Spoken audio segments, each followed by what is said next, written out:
आखिर कैसे हुआ मंगल ग्रह पर जीवन नष्ट? कैसे लाखों एलियन जीवों ने रातों रात गंवाई अपनी जान?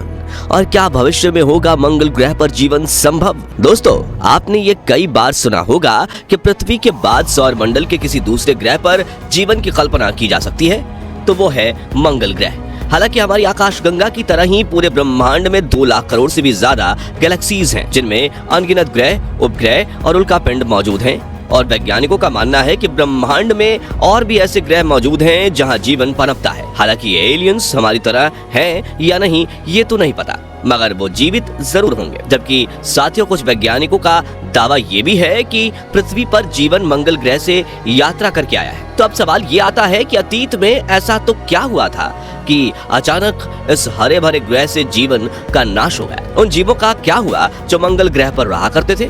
और वो कौन सा प्रलय था जिसने हरे भरे मंगल ग्रह को नष्ट करके एक रेतीला बेजान ग्रह बनाकर छोड़ दिया? जानने के लिए इस वीडियो को अंत तक जरूर देखिएगा। दोस्तों, आज से करीब 4.5 अरब साल पहले हमारी आकाशगंगा के केंद्र में मौजूद ओराइन नेब्यूला ने एक सूर्य या सूरज नाम के तारे को जन्म दिया था।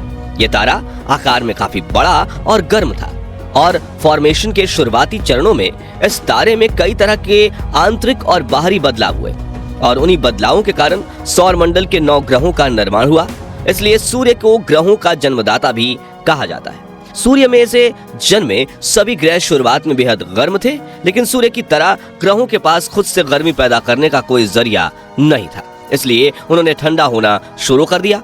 हमारे पड़ोसी ग्रह मंगल पृथ्वी से कद में करीब आधा और सूर्य से काफी दूर है, इसलिए उसकी सतह तेजी से ठंडी होने लगी थी और पृथ्वी से करोड़ों वर्ष पहले ही मंगल ग्रह पर जीवन के लिए आदर्श तापमान बन गया था। जहां एक ओर पृथ्वी में हजारों ज्वालामुखियां उबल रही थीं, वहीं मंगल ग्रह पर स्वच्छ पानी की नदियां बहने लगी थी, जिसकी पुष्टि मंगल ग्रह पर भेजे गए कई ऑर्बिटर और रोवर मिशन ने की है। पानी के इन्हीं महासागरों में सबसे पहले जीवन की शुरुआत हुई थी और ये जीव थे माइक्रो ऑर्गेनिज्म, यानी बहुत ही छोटे बैक्टीरियाज।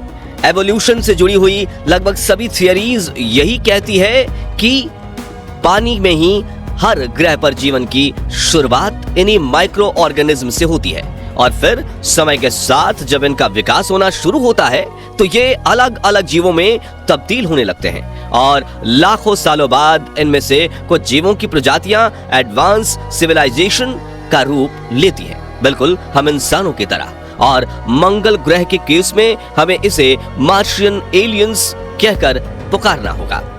मंगल ग्रह की सतह, वातावरण और लाइफ साइकिल पर की गई खोज से कुछ वैज्ञानिकों ने यह बात सामने रखी है कि मंगल ग्रह पर भी जीवन पृथ्वी की तरह ही step by step evolution process के जरिए ही विकसित हुआ होगा।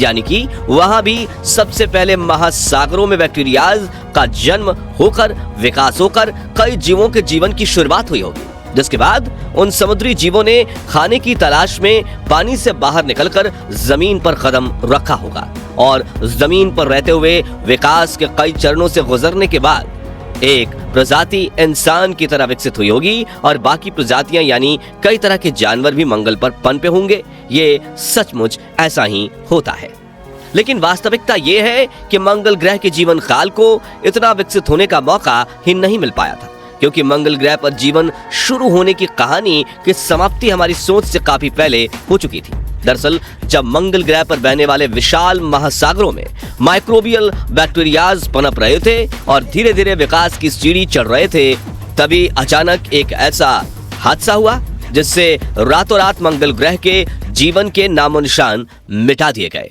दरअसल हम बात कर रहे हैं उस एस्टेरॉयड की जिसने मंगल ग्रह पर जीवन नष्ट कर दिया था।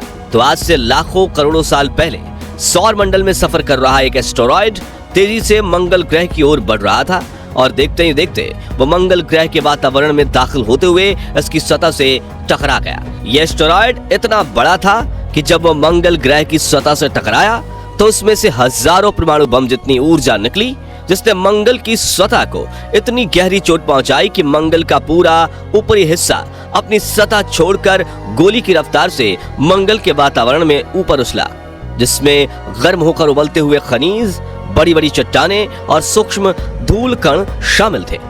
इस घटना से मंगल ग्रह के वातावरण में धूल मिट्टी का ऐसा गुब्बार उठा जिसने पूरे मंगल ग्रह को अपनी रेतीली चादर में ढक लिया, जिससे मंगल ग्रह पर सूरज की रोशनी पहुंचना बंद हो गई और हजारों सालों के विकास क्रम के बाद मंगल ग्रह पर सूक्ष्म जीव, पानी और ऑक्सीजन के रूप में जो जीवन की सहायता करने वाले घटक मौजूद थे वो मरने लगे और ज्वालामुखियों से निकलने वाली लावा के गर्मी की वजह से मंगल ग्रह का पानी भाप बनकर ऊपर की ओर उठने लगा, जिससे सतह सूखने लगी और देखते ही देखते मंगल ग्रह पर जीवन अपने शुरुआती चरणों में ही नष्ट हो गया।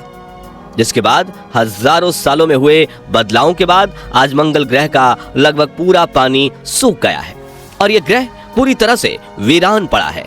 लेकिन वैज्ञानिकों का मानना है कि हम कृत्रिम प्रक्रियाओं का सहारा लेकर भविष्य में मंगल पर जीवन की शुरुआत कर सकते हैं और इंसानों की जरूरत के हिसाब से हम मंगल ग्रह पर जीवन की शुरुआत कर सकते हैं। जी हाँ, सतह की गहराइयों में अब भी थोड़ा पानी मौजूद हो सकता है, इसलिए दुनिया भर की स्पेस एजेंसीज मंगल ग्रह पर मिशन भेजकर मंगल के रहस्यों से पर्दा उठाने की कोशिश में लगी हुई हैं। दोस्तों, आपको बता दें कि जिस तरह मंगल ग्रह पर एस्टेरॉयड टकराने से वहां का जीवन नष्ट हुआ था, वैसे ही पृथ्वी के साथ एक ग्रह टकराने की वजह से यहाँ जीवन की शुरुआत हुई थी। दरअसल जब मंगल ग्रह से एस्टेरॉयड टकराया था, उसी समय एक ग्रह घूमता हुआ पृथ्वी से भी आ टकराया था। ये टक्कर इतनी ज्यादा पावरफुल थी कि इससे पृथ्वी के 2 टुकड़े हो गए थे, जिसमें से एक टुकड़े पर हम रहते हैं और दूसरा टुकड़ा उछलते हुए पृथ्वी से 4 लाख किलोमीटर दूर चला गया और वहीं से पृथ्वी की परिक्रमा करने लगा, जिसे हम आज चांद कहते हैं। आपको ये जानकर हैरानी होगी कि वैज्ञानिकों ने कुछ समय पहले ही इस टक्कर का पता लगाया है, लेकिन हमारे पूर्वजों को ये बात पहले से ही पता थी। इसलिए हिंदू पौराणिक ग्रंथों में पृथ्वी को चांद की बहन कहा गया है और हम पृथ्वी को अपनी माँ मानते हैं, इसलिए चंदा को मामा या चंदा मामा कहा जाता है। साथियों, इस टक्कर की वजह से पृथ्वी का तापमान धीरे धीरे ठंडा होने लगा, जिससे लाखों सालों के बदलाव की प्रक्रिया के बाद पृथ्वी पर जीवन जीने लायक परिस्थितियां बनने लगी। वहीं रात में रोशनी देने के लिए हमें वरदान के रूप में चांद जैसा खूबसूरत कुदरती उपग्रह मिला था।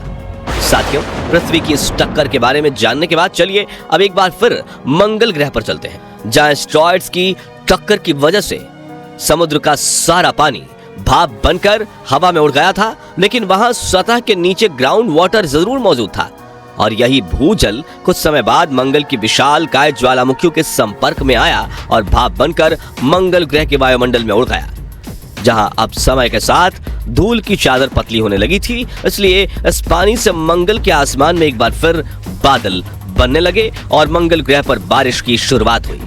इस घटना से मंगल ग्रह पर दूसरी बार जीवन की शुरुआत हुई, यानी कि जमीन पर छोटे मोटे पानी के गड्ढों में मौजूद माइक्रोबियल बैक्टीरियाज एक बार फिर से पनपने लगे। लेकिन उम्मीद की ये किरण भी जल्दी ही बुझने वाली थी, क्योंकि सूरज से बहुत दूर होने और आसमान में धूल के बादल छाए होने की वजह से मंगल ग्रह पर सूरज की गर्मी ठीक से नहीं पहुंच पा रही थी और इसके गर्भ में भी उतनी गर्मी नहीं थी जो ग्रह की ऊपरी सतह का तापमान गर्म बनाकर रख सके, जिस वजह से मंगल ग्रह का तापमान -डिग्री में जाने लगा और जल्द ही वहां पर फिर से जीवन का अंत हो गया। यही कारण है कि आज भी मंगल ज्यादा से ज्यादा 20 डिग्री सेल्सियस तक गर्म हो सकता है, जबकि रात के समय ये -153 डिग्री सेल्सियस तक ठंडा हो जाता है। वहीं आज भी कई किलोमीटर लंबी धूल भरी आंधियां चलती रहती हैं और समय के साथ इसका वातावरण भी काफी पतला हो गया है, जिस वजह से फिलहाल तो मंगल पर जीवन की कल्पना करना एक सपने देखने जैसा है। लेकिन हो सकता है कि हम भविष्य में कृत्रिम उपकरणों का इस्तेमाल करके यहाँ पर जीवन जीने योग्य वातावरण बना सके। तो दोस्तों, अगर भविष्य में मौका मिले तो क्या आप मंगल ग्रह पर जाकर बसना चाहेंगे या फिर नहीं? इस बारे में अपनी महत्वपूर्ण राय हमें कमेंट्स में बताइए। और ये मार्स लाइव डॉक्यूमेंट्री पसंद आई हो तो जल्दी से वीडियो को लाइक करने के साथ ही इसे अपने सभी दोस्तों के साथ शेयर जरूर कीजिए। और ऐसे इंटरेस्टिंग स्पेस एक्सप्लोरेशन वीडियोस को देखते रहने के लिए हमारे चैनल को सब्सक्राइब करके पास वाली घंटी जरूर बजा दीजिए। और अगर आप ये वीडियो फेसबुक पर देख रहे हैं तो हमारे पेज को फॉलो जरूर कीजिए। धन्यवाद।